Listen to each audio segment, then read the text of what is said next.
the D4D files. Right here is a video. I don't know who the guy is.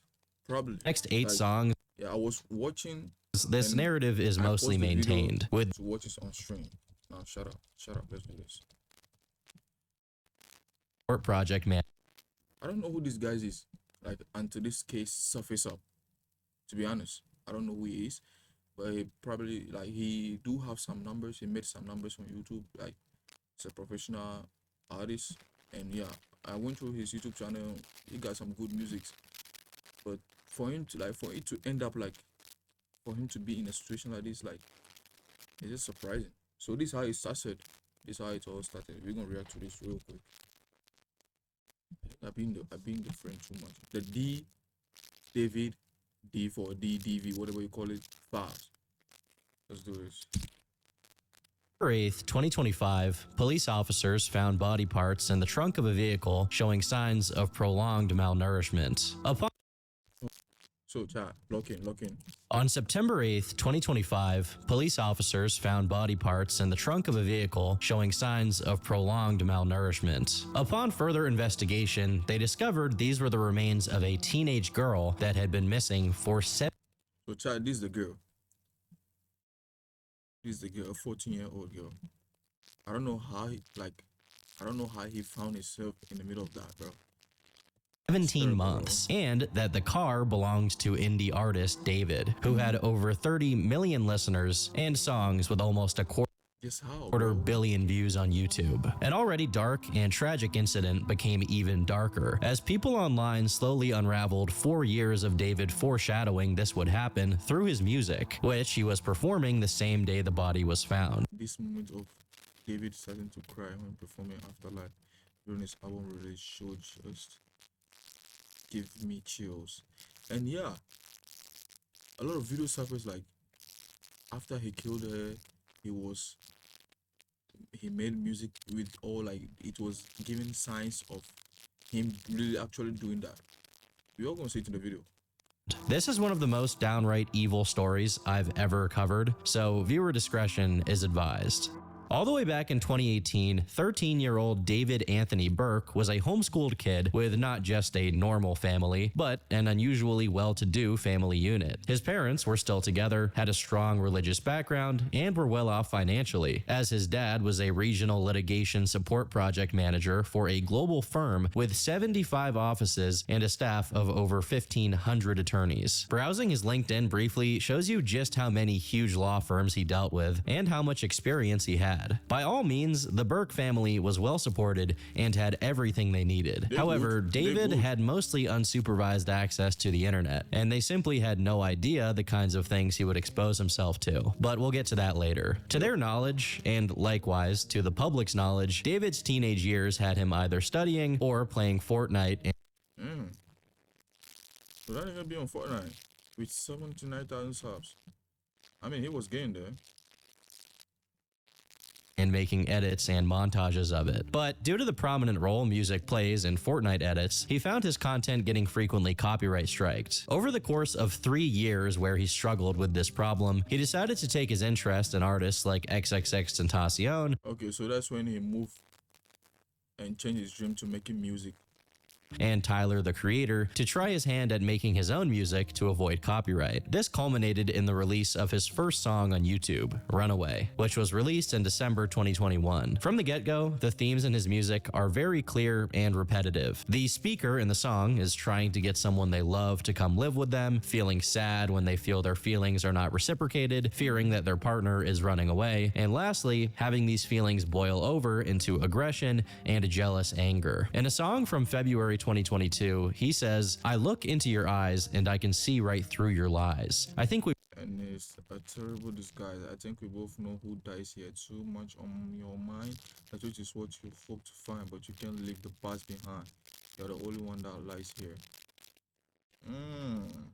Got some good bars, huh?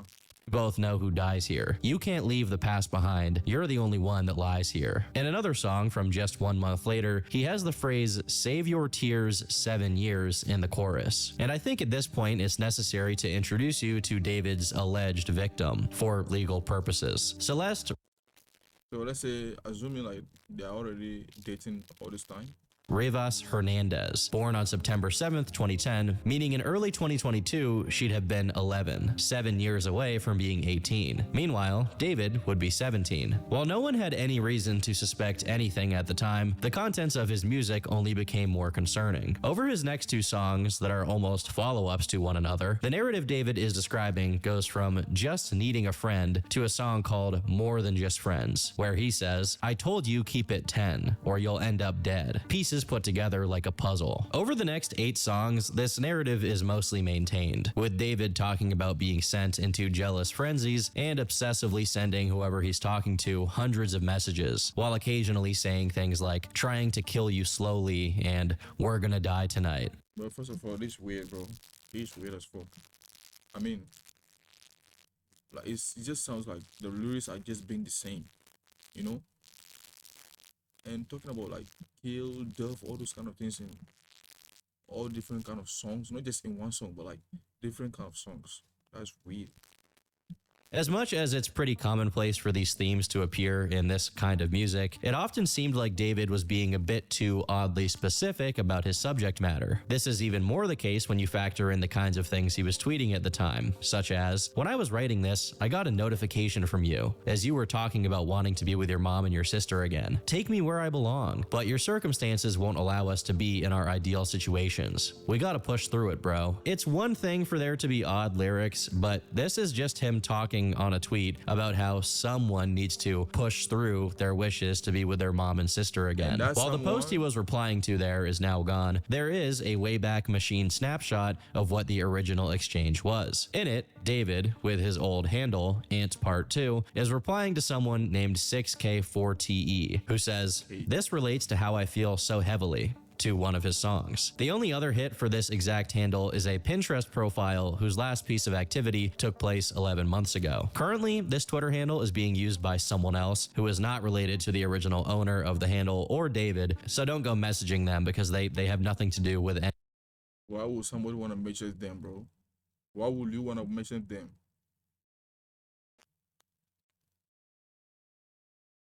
Yeah, bro. Like this case is El David for real. I'm not gonna lie. His case is just getting worse and shit. R.I.P. Celeste. Facts, bro. R.I.P. to her, bro. It's sad. It's so sad.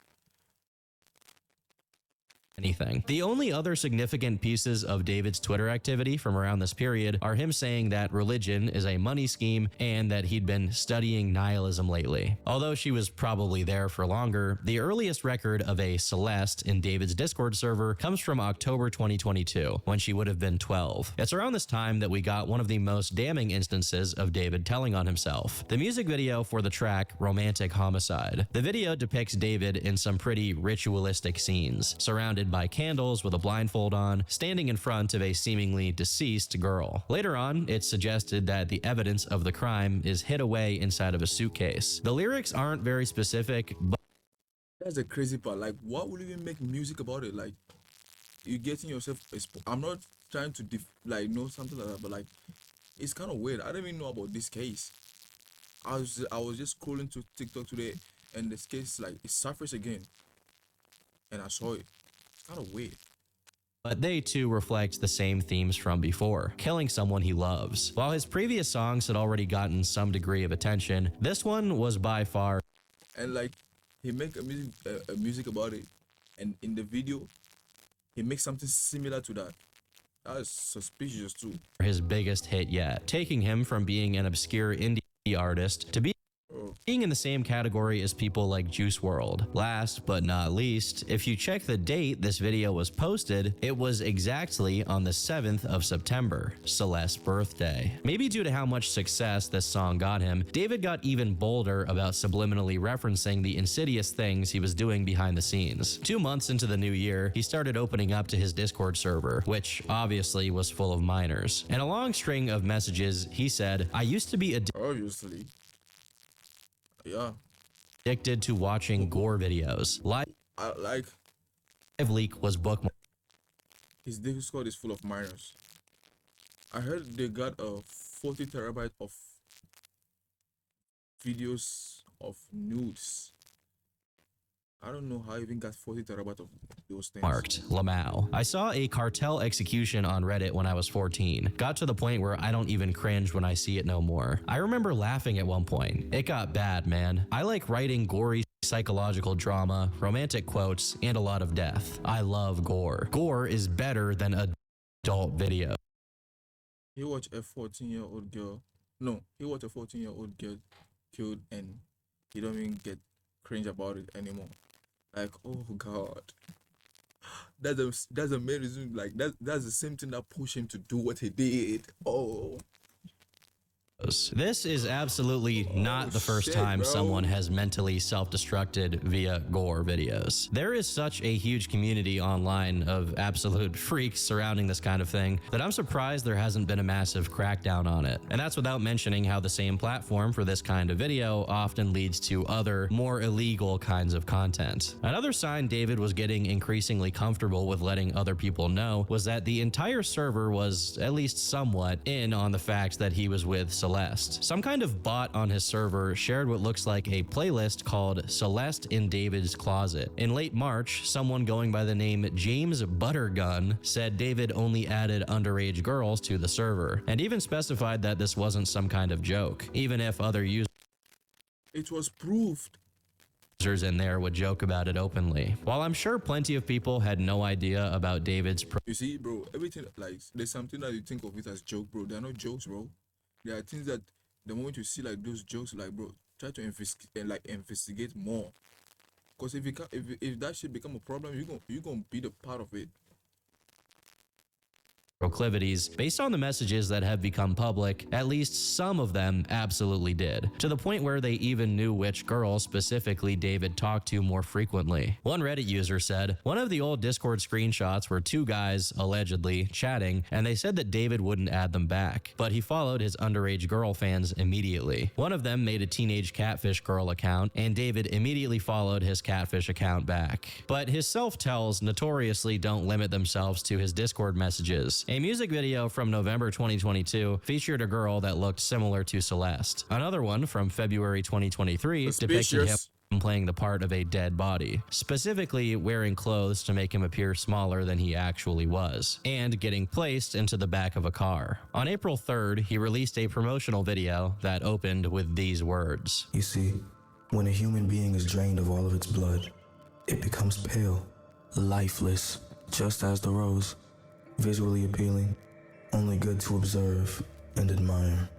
But the moment you go to pick it up, you get stabbed. He released 2 other projects this year, and again, we can find various allusions to his secret, having to defend his quote-unquote love from people who questioned it, being obsessive and even self-destructive, references to roses and shovels, describing himself as the devil, and becoming aggressive when his partner tries to leave. While most of the music videos are innocuous, the girls in them always look like Celeste, although one of them stands out as the most disturbing of all. On the 7th of September, Celeste's birthday, the anime video for a song called Rehab was released, wherein the female character gets butchered, literally cut into pieces by David's character. Uncoincidentally, I saw a short video of that. around the same time this video came out, David makes a song called Celeste that, although he'd never released it, ended up leaking. In it, there are lyrics about Celeste only opening Oh, Celeste, the girl with my name tattooed on her chest. Smell her on my clothes like cigarettes. I hear her voice each time I take a breath. I'm upset. Oh, Celeste. Bro, she's a 14-year-old girl. Probably when he made the song, maybe she must be 13. Come on, man. up when she's high, and having his name tattooed on her chest. Up until this point, there were only allusions, and this was the first time he outright said her name in a song. Even if he didn't release it, it leaked anyway. And more, it seemed like David was getting something out of teasing his followers with his illegal activities. In the same month, David did a stream with Celeste visibly in the background, and when people asked who she was, he only replied with, "You are a Fed." This person who asked about her, a Discord user called Lamp, was then threatened by David, who said, "Wallahi, he's finished. I know what he leaked already. We're literally preparing to sue him, Lamau. Lamp is about to owe $30,000. Legal team going bonkers right now." How confident can a guy be that he's threatening to get legal with someone as they literally have a picture of him with a 13-year-old girl? To make matters worse, for the whole year of 2023, he was actively looking for other minors to do the same thing to, as he had been caught DMing girls well under the age of 8. Actively looking for other minors Limao, I swear you shorter than me. Now you might because I guess you're real high. No, you didn't. Let me find out. You're like a dwarf for it. to do the same thing to, as he had been caught DMing girls well under the age of 18. In January 2024, he made a post on TikTok with a bunch of I'm not an L reader. I just don't want to read it. Hello Kitty gear, and when someone commented asking David to adopt them, David replied, tagging an account that was clearly an alt, saying, "Should we?" This account had little to no activity, but was listed as having Celeste's birthday, meaning it possibly belonged to her. But besides this post, David was less explicit about his criminal involvement with Celeste in his music. But that doesn't mean the situation was getting any better. Quite the opposite, actually. In mid-February 2024, a Facebook user by the name of Dora Hernandez made a post which read, "Celeste Hernandez is my niece. It's my niece. She's missing this morning. I did not get to classes in Lake Arizona, California. She is 13 years old. If anyone has seen her, please contact me or her parents, Mercedes Martinez, or call the police. Please share family and friends. We love you. Trust in God up here. We will wait for you at home." Missing this morning and didn't get to her classes in Lake Elsinore, California. She is 13 years old. If anyone has seen her, please contact me or her parents, Mercedes Martinez, or call the police. Immediately after, Celeste's mother, Mercedes, also made a post asking for help, and the efforts to locate her waged on for the next few days, coming from multiple family members and acquaintances of her. However, about 5 days later, Mercedes made a currently unavailable post that was replied to by the rest of the family, with things like, "Thank God our prayers have been answered." And in another exchange, a redacted person said, "She came home last night," which leads me to think that she was found around the 20th of February. Right around the same time, David was posting more frequently about some Hello Kitty girl, which absolutely meant he was talking about Celeste, as she was known to like Sanrio merch. In a confusing turn of events, within 2 months, Celeste was once again announced to be missing, seen the last time on the 5th of April wearing Hello Kitty sandals. This has led some people to theorize that some members of her family knew that she was with David and were okay with it, and that others weren't and continued to press for her to come home. Ultimately, we don't know the exact details of how this all went down, but the fact that she was with David is an absolute certainty. On his Discord server, it was widely acknowledged that they were now officially dating, and some people even knew that his girlfriend was the missing girl, Celeste Rivas Hernandez. This person, Ponzalo, is one of the first people to call David out on it. And in other messages, he said, "David took my little sister's friend to LA to bang in his house while she's 12. Did y'all know David likes kids? I want to tell everyone about how David is a creep." As far as I know, besides Ponzalo, the only other person Like, bro, to be going after David over this was a random TikTok commenter called Robin River in February 2024, when Celeste went missing for the first time. Among those who were familiar with David, it was simply common knowledge that he had basically kidnapped this girl. Adding insult to injury, he streamed with her on Twitch, and although she was wearing a hoodie and big glasses, it was clearly her. At some point during it, this moment happened. people will definitely notice. Mia trained you. No, you didn't. That's controversial. It's controversial of kids. Really good. Okay, It's bye. been a good one. Bye. Bye, guys. Mwah, mwah, mwah, mwah, mwah. Oh my. Delete everything. Delete everything. The biggest leak in the world. Stream. Nigga. Everything goes. He was basically flaunting one of the most egregious crimes imaginable for hundreds of people to see, all while being world famous. In TikTok posts and Instagram stories, he hints at How many rice can I have? Give me 10 bangs right now. basically paying her to stay with him. Around April 2024, when she was reported missing for the second time, an unreleased song called Drink and Drive was made, containing lyrics such as, "Are you still under the car? Stay with me. I know it's my fault. Oh God, I'm here. Can't you take me instead? She didn't deserve to go. I'll be crying in this jail cell tonight." While these are contextualized within You should have committed suicide, man. Yeah.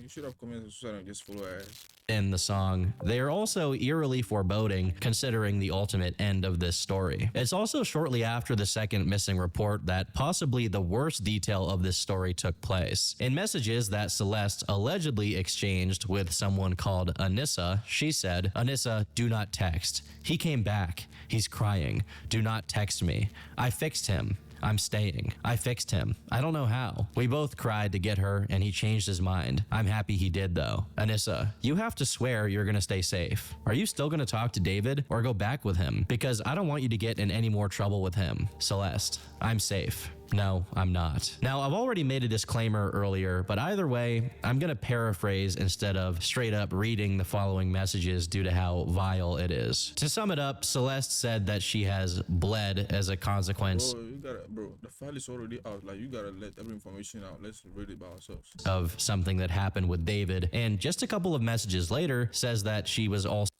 pressured into being with someone else by the name of Gus. Almost equally concerning is that David began saying in interviews that once he put together enough money, he planned to move to some remote island completely off the grid. Specifically, he noted he'd do this in about 4 years, which is when Celeste would be turning 18. Whatever his ultimate plans for her were at this time, they were clearly developing in scale. His dedication to this secret objective of his was to the point that, according to Instagram user Chandler OTD, David had begun paying He told me he gave someone else no money because he was with a minor and showed me a picture of it too. I didn't even know if I believed it at the time, but now I'm tweaking. people off to keep their mouths shut about him being with a minor. And there's even a picture of what appears to be him doing it in some parking lot. Someone else on Reddit by the name of Alpha Tango Cheesecake made similar claims, saying, "This guy is a creep from what I've heard. My sister, who is now in 9th grade, told me that he was dating an 8th grader and she would go on trips with him to LA. They're all in 9th grade now, and it turns out Celeste's friends knew and he would pay them to keep their mouth shut. Celeste has been missing for over a month now, and no one knows her whereabouts. Definitely something strange going on." Despite how many times he professed his love for her, the tune slowly started to change after she went missing, presumably to go live with him. In June, he made a post captioned, "Me after hearing about her past with other boys, I'm jealous and disgusted by her actions," with the background image being Patrick Bateman holding a nail gun to a woman's head. Now, in any other context, I would just assume this is a complete joke and has literally no meaning Yeah, exactly. If you see that, just gonna be like joke, but like behind it, but it's definitely disturbing given what we know now. Yep. And keep in mind, she was 13 going on 14 at this time, so any past she had bro, she would like, bro, this is just so bad, bro. It's just her age is just so far behind, bro. She's never yours. Like, she will never be yours, even when she's still like, bro. had with other people was necessarily the actions of a minor. Besides this, there's also a post suggesting an interest in Imagine we were two cannibals in the late 80s who randomly met and then we fell in love and tried to be better and start a life together. Then you died and I ate you.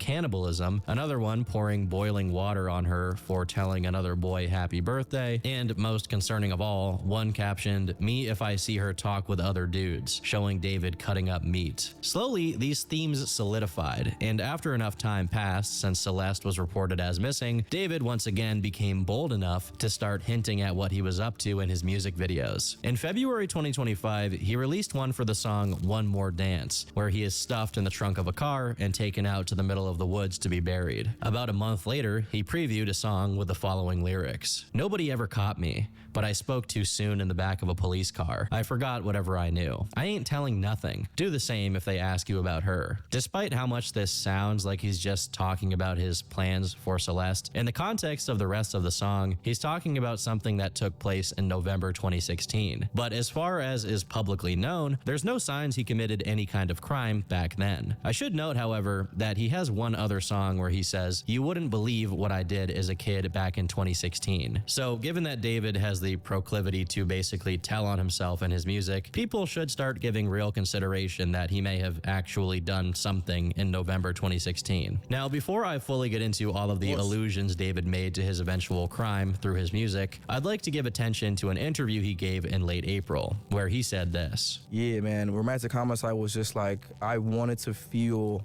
what the other kids were feeling like. Everybody I knew, well, in middle school that I didn't talk to anymore, everybody had relationships. I didn't have a relationship. I wanted to do that. I wanted to be involved in this or have a heartbreak for myself. So I kind of just like made up these scenarios of myself getting heartbroken and being in love and stuff like that. And I would write songs about things that never happened. Given he was born in 2005, 2016 is Writing songs about things that never happened.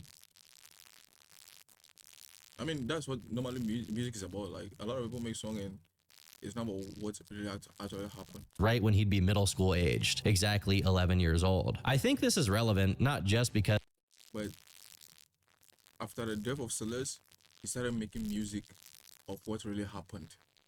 he's made multiple references to having done something in 2016, but also because whatever this something may have been, it's a significant part of why he later on went after Celeste, also when she was 11. Now, to cover his music, there are more suggestions that Celeste was now refusing to say she loved him, and some of the lyrics became quite ominous, such as, "He might have you, but I've got your ghost, and we both know that's the real you, and God knows it's true. I love you the most, but we both know what I have to do. Eyes looking right through me. Why can't I hear your heartbeat? Dance with me under the moon above. Let us keep this perfect memory." This is probably one of the most dense set of lyrics yet, as the main theme here is one that's a pattern among many serial killers. The idea that killing someone somehow attaches them to you in a subservient role for eternity, with some of them, like the cannibal Jeffrey Dahmer, even considering it a kind of romantic intimacy. Ed Kemper even called his victims his spirit wives. Given David's documented interest in that kind of macabre culture, it would make perfect sense for him to have developed this same kind of sick delusion surrounding Celeste. Secondly, the mention of the moon is relevant because in 2025,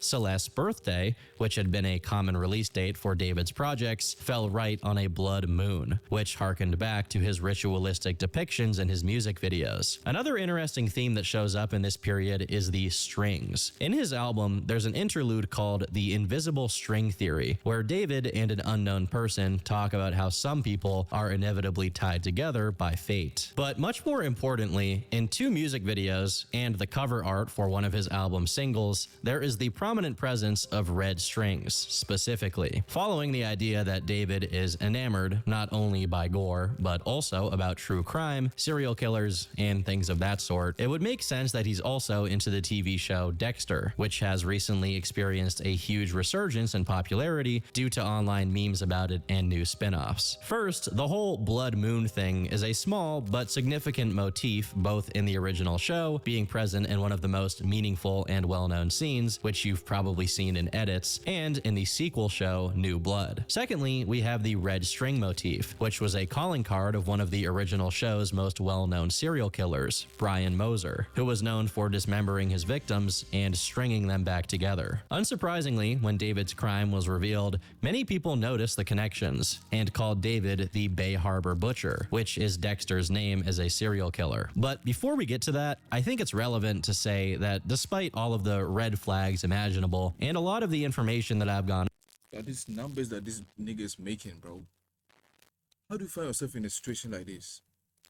over being easily found online, 2025 marked the greatest year of David's career. From officially collaborating with Fortnite and making the anthem for it, to collaborating with artists like Kali Uchis, and having Pokimane in one of his music videos, to having songs of his be featured in extremely mainstream TV shows like Invincible and Arcane, all of which got to tens of millions of views. By all accounts, his wildest dreams had come true, but at the same time, someone else's worst nightmare followed suit. On the evening of the 8th of September, fresh off the blood moon and Celeste's birthday, there was a 2023 Tesla with Texas license plates in an impound yard on the 1000th block of North Mansfield Avenue in Los Angeles, which was emitting a foul odor. At that point, it had been there for over 3 days, and before that, it had been parked at Bluebird Avenue for 3 weeks.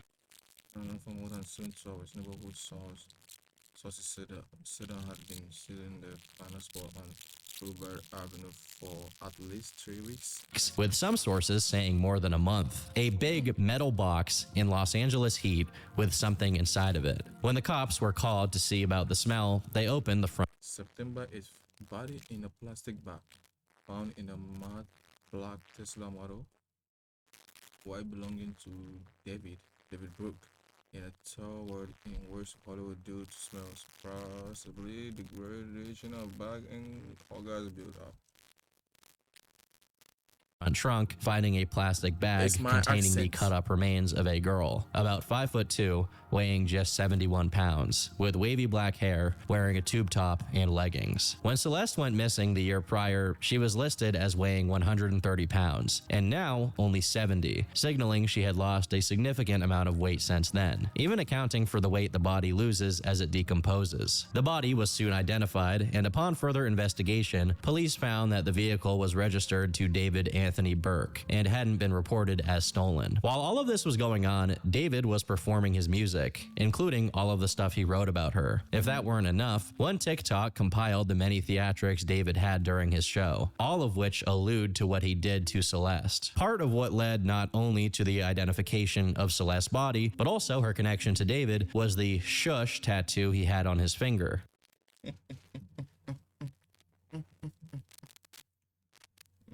Bro.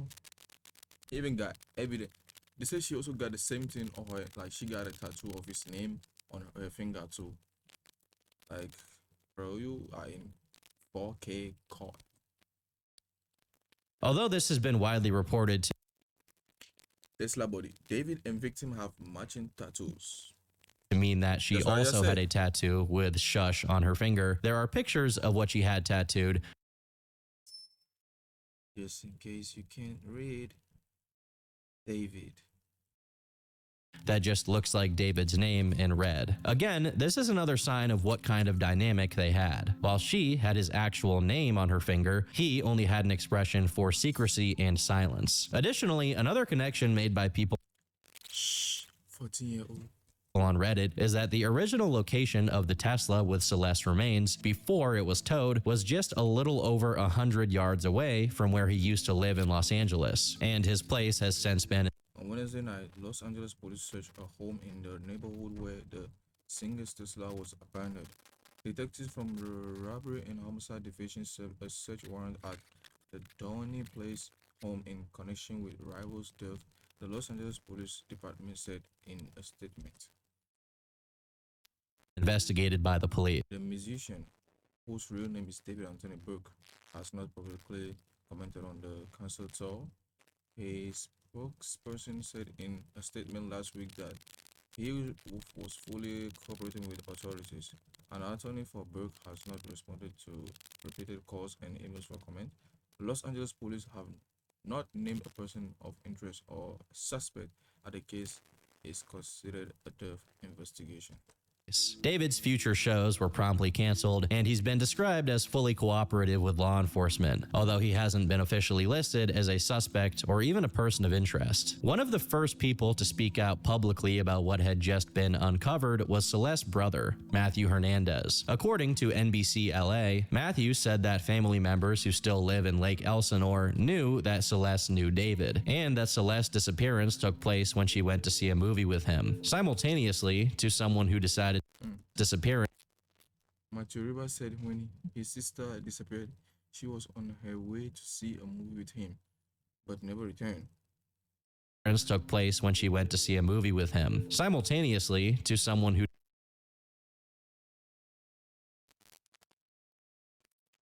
decided to contact him on Instagram. Matthew said, yes, it was David. I met him once in person. I knew about him taking Celeste and went to the police about it, but lack of evidence, so it was waved off. Even then, they don't do anything. They haven't even done anything towards him. She was always saying that he was waiting until she was 18 to get married and stuff like that. It can't happen, bro. That nigga, like, she was 14 when he killed her, and he was like 20 something. Bro, it can't happen, bro. She was never for you.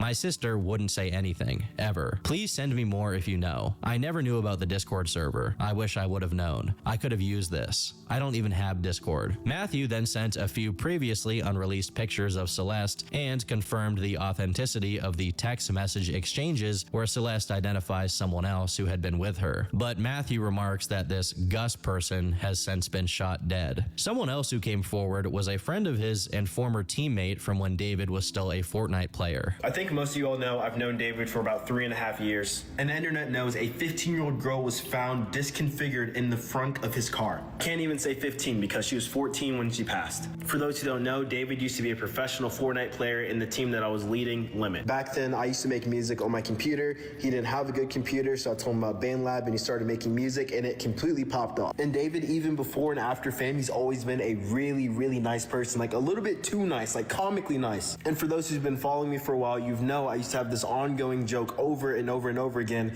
about me dissing on David and us having like fake beef. Literally a year ago today, I posted, the enemy is David. And I would always make comments just hating on him because I thought it was funny to portray, I'm jealous of him, it should have been me.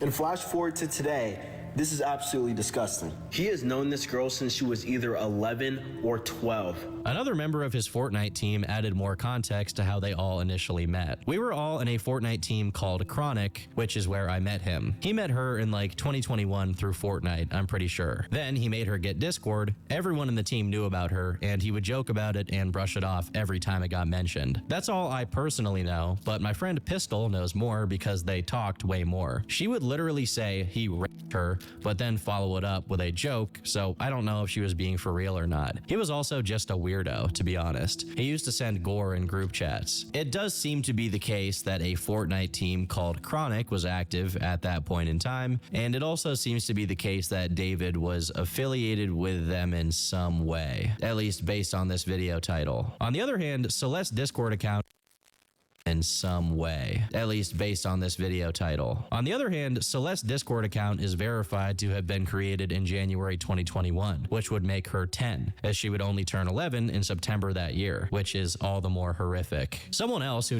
Wow, was shit, bro. 10 years old on Discord.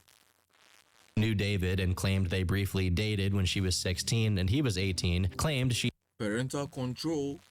Come on. had seen him with Celeste, but never had any idea of anything that was going on. But besides people who knew David, some that knew Celeste also chimed in, including one called Exile's Funeral, who said, last time me and Celeste called, she was drunk and spam calling David. They have matching tattoos from when they dated. David used to have pictures of her up on his Instagram, but after they broke up, he took it off. Only thing throwing me off is the age, but I'm just gonna assume she lied about her age to everyone in our friend group back then, because they did date, and then 2 days after that call with me, she deleted her whole account. Pictures too, also looks just like her. No way it's another Hispanic Celeste with the same curls, same face. That just doesn't make sense. Gets to a point with coincidences. This same person followed up outside of Discord, providing a series of screenshots of Instagram chats dated to December 2024, corroborating their claims to have been in contact with Celeste at that point in time. Due to how much attention this case got and how complicit many of the people in his Discord server were, the people who were in charge of administrating it felt the need to go out of their way to make an announcement. We, the Discord and Twitch staff team, want to clarify what we knew and didn't know regarding Celeste. We were not aware of her true age or that she was a missing person. We also did not have any contact with her outside of what was public. From what was shared in David's Twitch streams and her role in the server, we understood her to be around 18 or 19. She appeared in 2 streams, but otherwise was not active in the server, and we do not have ongoing communication with her. Most Most of us are not located in California, so we were not aware of any missing persons reports connected to her. Additionally, the staff team has had minimal contact with David or his management. The mention of her full name within the server was not seen in real time due to how fast the chat moves when David pings everyone. As a result of this situation, the majority of the staff team has left the server, and we no longer associate with David. We do not support his actions in any capacity. Our priority has always been the well-being of members in this community. We are deeply saddened by the situation and extend our prayers to Celeste's family. May she rest in peace, and may her family receive justice. While I'm sure that this sentiment is genuine, and although it is quite possible that none of the members of his staff knew about it, there were people in the servers who weren't necessarily staff members who definitely knew. One person in specific by the name of Xerxify, who was David's Twitch manager, was actually caught deleting Discord messages in real time by Redditors. First off, this makes him look quite guilty, and second, I'm pretty sure that if these messages are eventually procured, and they certainly could be given the high-profile nature of this case, he may now be complicit and liable to get a charge of his own. And all of that is assuming that he isn't actually guilty of something, which he very well might be, given his urgency to go delete a bunch of posts on the Discord server, probably because those messages could prove that he knew what David was doing beforehand. A few days after the first big info dump online about Celeste and David's case, a tweet that got a lot of engagement claimed that the FBI was holding David's bodyguard, Mark Morales, aka Marky Next Door, on suspicion for accessory to murder, with an offered reward of $25,000 for information that could lead to his arrest. Mark was then contacted by none other than Neon on stream. Yo, bro, I'm gonna be honest, bro. I don't want the government to be on me, so I don't know if you could be on my phone. Dude, hey, buddy, I'm not on the run by the FBI, okay? I don't know why you're going. I don't know why you're saying. Yes, you are, bro. You're on the run. Stop. Hey, look at the FBI wanted poster. It literally says I'm black, and it says my alias is Big Steppa in Tubbs. What the are you talking about? Bro, the FBI wanted poster, it literally says I'm black. Oh, okay, so you're saying it's not you. No, it's bro. You know what, bro? It was they got mad at Aiden for not streaming, and they made a whole. You're guilty. You're guilty. Get off my phone. You're guilty. How old is he? He's 36. Bro, you're so weird, bro. Alright, dude, you got it, bro. Stop spreading there. That nigga 26. 36? Man, he sound more like a child, bro. He completely sound like a child. Like Marky said in the clip, the FBI wanted tweet was proven to be fake, as Marky Next Door is actually a streamer who had nothing to do with David or Celeste. Regardless, this is still technically a developing situation, and ultimately, time will tell if legal charges are pressed against David. Although, given everything here, I can't really see it going any other way. Regardless, rest in peace to Celeste Rivas Hernandez, whose life was taken far before it could fully develop. R.I.P. I've been Turkey Tom. Thanks for watching, and until next time, leave me alone. Yeah, bro. You're gonna have to leave you alone for, I'm not gonna lie. R.I.P. to Celeste. And his case is just getting worse. I don't even see the point of that. There are a lot of women out there, bro. Like, just find one. You're gonna be out there talking about. Anyway, the case began in last year, but it surfaced. So let's see. There might be a new video that talks about what is going on currently now. What a horrible. Somebody saying in the comment, every single person in Celeste's life failed her. I'm react to this. TMZ also uploaded a video 5 hours ago. Exclusive. Let me show you. It says exclusive devastating updates in David case. Let's watch it. After this reaction, here's this case. Well, singer David's attorneys pressed the DA's office and said that they want a preliminary hearing as soon as possible.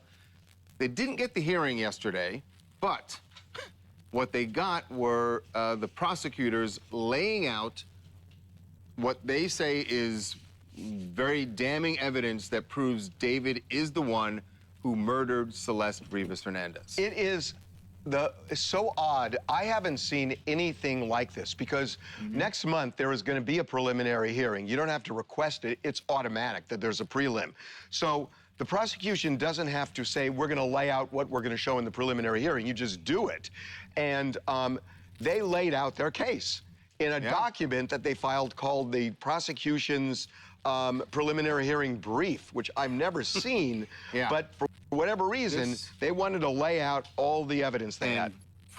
They laid out from the entire timeline from when David and Celeste first met, when she was 11 years old, right through him Just read it, but you just reacted to that video, right? leaving his car on the street with her remains in that car. So let's go through it. Top to bottom. They say that the crucial part as it relates to the murder is that they say in November of 2024, they broke up. Celeste and David broke up.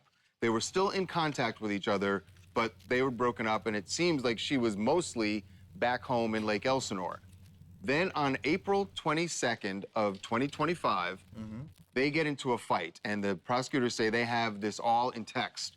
A huge fight where she is jealous about the fact that David is seeing other women, and she threatens him and says she's basically threatening to go public and reveal the fact that they have been in a sexual relationship, which that he has been having sex with a minor. Which she says is going to ruin his career. Right. And so that is for the prosecution. But that, like, bro, God damn it. That shouldn't, like, how would that give you the idea of murdering her? That was never a good idea, bro. That was never a good idea. Like, you think of something else, but like killing is not part of this, bro. Don't do that.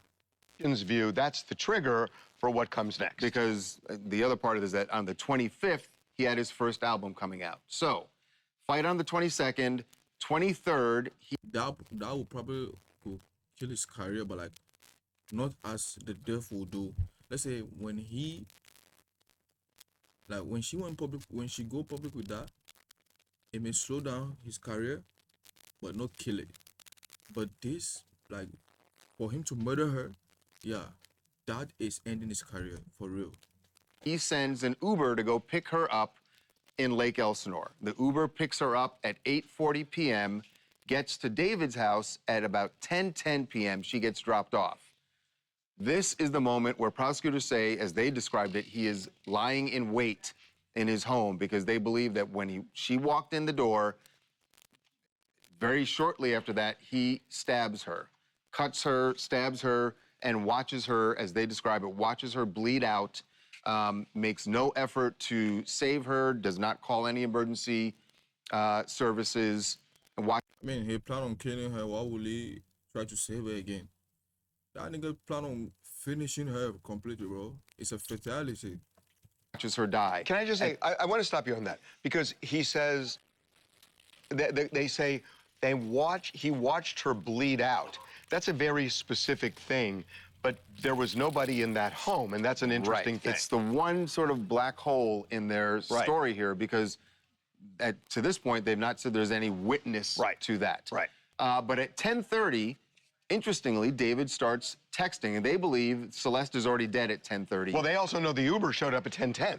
Right. So and he stabs her, they say, and that she dies. At 10:30, he is texting Celeste's phone saying, "Hey, where are you? When are you getting here?"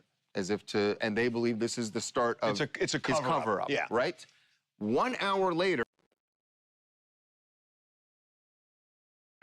he gets in his car and drives north to Santa Barbara County, to a remote area in Santa Barbara County. He is there most of the night. They suspect he's there disposing of some evidence, some of Celeste's belongings. He comes home early in the morning on the 24th, plops down and does an interview with a podcast to promote his album that's coming out the next day. And then things get weird because he starts ordering some things. Well, this is where it looks really incriminating. That's right. This is when he starts purchasing items to, according to prosecutors, dismember the body and start to dispose of it. He purchases a shovel from Home Depot. Yep, you gotta make sure. According to prosecutors, you gotta make sure you put that in, because, yeah, you know. Depot that he has delivered via Postmates. They didn't making sure they bring the word prosecutors, you know. I didn't say prosecutors. He, a few days after that, purchases 2 chainsaws on Amazon. He does so under an alias, another 2 chainsaws for one tiny body. name, Victoria Mendez. They then say a couple days after that, he purchases a body bag, a laundry bag, and an inflatable blue pool. Now, this is what's fascinating about the blue pool is when the body was discovered and it was dismembered, there's a note in the autopsy report that there were blue plastic fragments embedded in some of the body parts. The forensics team by the prosecutors has now matched, they say they've matched those blue fragments to the pool that was put down to protect the floor where he was dismembered the body. So a lot of incriminating evidence as to disposing of the body.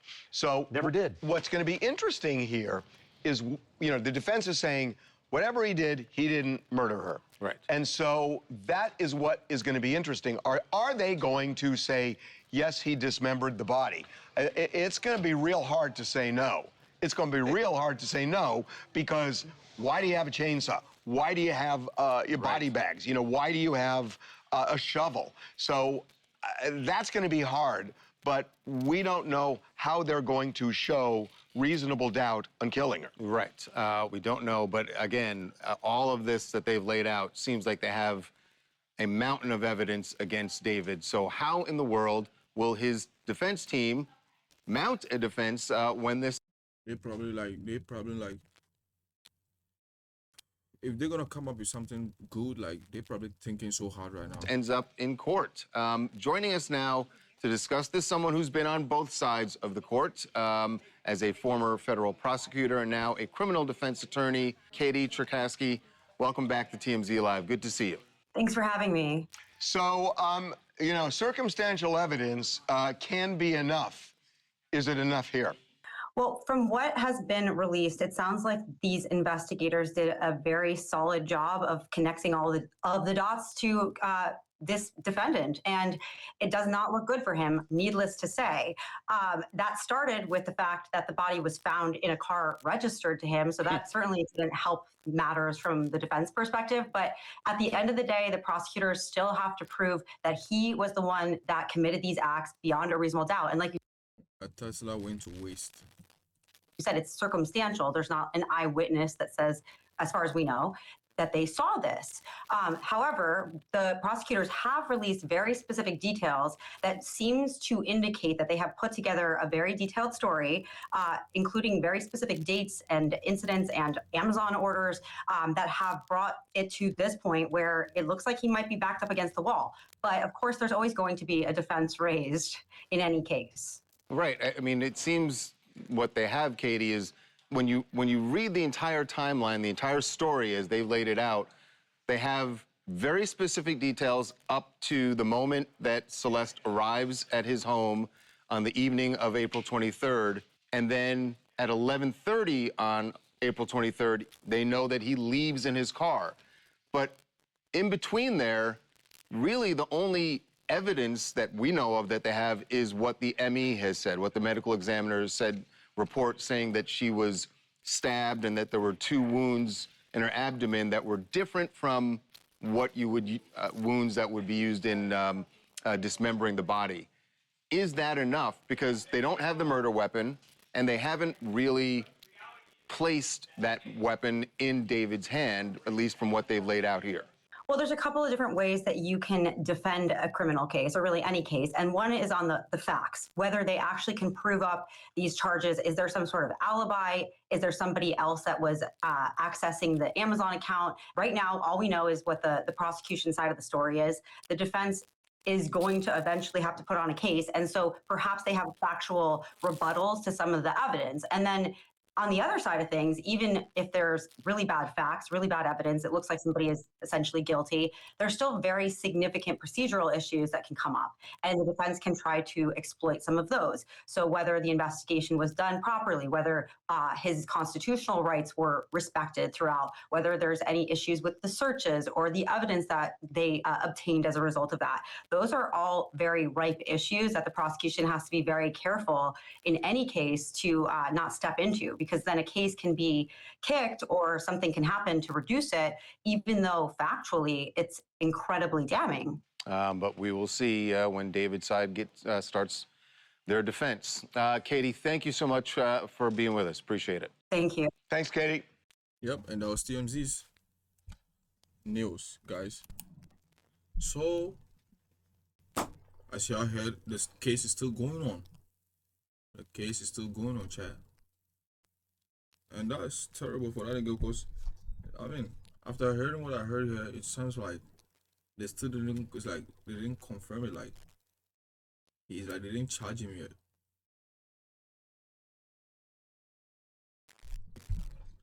Whatever it is, we're gonna be updated. Anytime something drops, we're gonna be updated for sure. And yeah, that's the case, guys.